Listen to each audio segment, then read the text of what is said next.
जो let's read this question. The question says match the following. तो इस question में हमें क्या करना है, जो कॉलम 1 एंड कॉलम 2 गिवन है इसको मैच करना है. तो यहाँ पे साइंटिस्ट के नेम गिवन है एंड उसकी डिस्कवरीज गिवन है. तो यहाँ पे फर्स्ट गिवन है ई क्यूरोसावा, F.W. When, Charles Darwin and Skoog and Miller. तो यहाँ पे गिवन है discoveries phototropism, crystallised kinetin, gibberellins and fourth में गिवन है ओट सीडलिंग्स. तो हमें यहाँ पे अप्रोप्रिएट ऑप्शन सेलेक्ट करना है. फर्स्ट में गिवन है A match with second, B with first, C with third and D with fourth. Next में गिवन है A with first, B with second, C with fourth, D with third. C में given है A with third, B with fourth, C with first, D with second. And last में given है A with second, B with third, C with first and D with fourth. तो सबसे पहले बात करें यहाँ पे की कॉन्सेप्ट की. तो जो की कॉन्सेप्ट इस क्वेश्चन में यूज किया गया है that is the discovery of plant growth regulators. The discovery of plant growth regulators.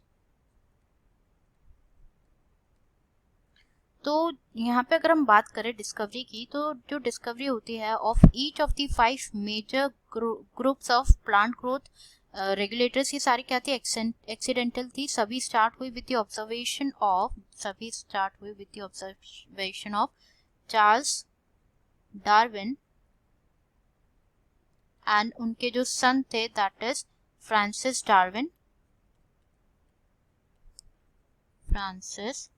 Darwin के ऑब्जर्वेशन पे एक्सीडेंटली स्टार्ट हुई सभी प्लांट ग्रोथ रेगुलेटर्स की डिस्कवरी.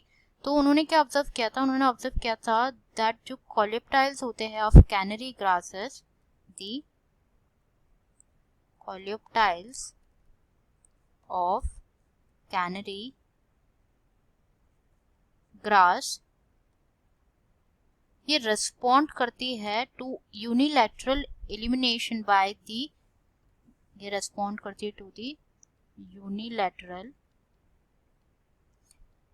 एल्यूमिनेशन को रेस्पॉन्ड करती है बाय ग्रोइंग टूवर्ड्स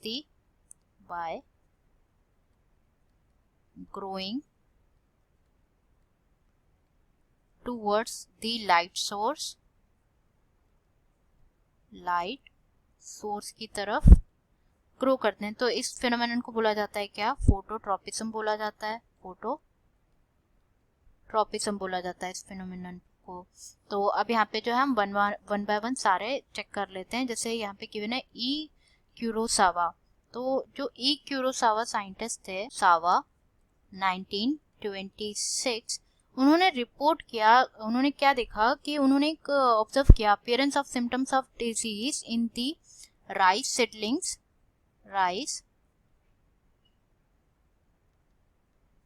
सेटलिंग्स. जब वो क्या कर रहे थे, when they were treated with the sterile filtrates of the fungus. तो जो एक्टिव सब्सटेंस वो बाद में जब आइडेंटिफाई किया गया तो that was gibberellic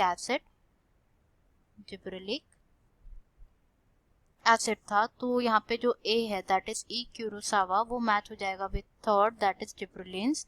next given है यहाँ पे F.W.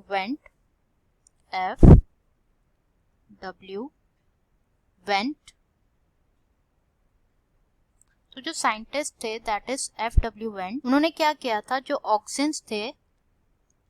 ऑक्सिन्स थे उनको आइसोलेट किया था from the tips of coleoptiles of ओट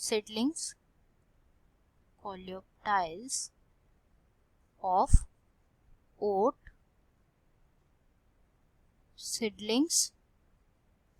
तो यहाँ पे जो F.W. वेंट है दैट इज बी, वो मैच हो जाएगा with fourth that is oat seedling. Last given है चार्ल्स डार्विन जिसके बारे में हम ऑलरेडी डिस्कस कर चुके हैं.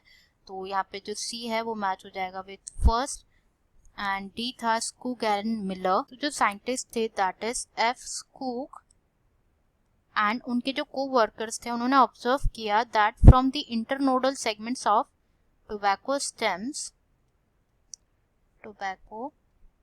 स्टेम्स उन्होंने क्या देखा, जो कैलस था that is the mass of undifferentiated cells वो प्रोलिफरेट हो रहा है ओनली जब हम उसमें क्या कर रहे हैं, जो ऑक्सीजन्स होते हैं उसको ऐड कर रहे हैं in the nutrient medium and it was supplemented with one of the following, that is extracts of vascular tissue, extracts of vascular tissue, yeast extract, coconut milk और DNA। उन्होंने लेटर ये identify किया that जो crystallised the later identified and crystallized the cytokinins, cytokinesis and promote, जो कि promote करते हैं active substance, and they termed kinetin, उन्होंने they give the term kinetin to that. तो यहाँ पे जो डी है Skoog and Miller, it will match with the crystallised kinetin जो कि सेकंड है। तो हम देख लेते हैं पेयर किस में गिवन है, ए थर्ड के साथ मैच हो रहा है, तो ये तो इनकरेक्ट हो जाएंगे दोनों, ए थर्ड B4 C1 D2 जो कि बिल्कुल करेक्ट है ऑप्शन, एंड ये भी इनकरेक्ट हो जाएगा। Answer will be option C. Answer हो जाएगा क्या, option C. I hope you understood it well, best of luck.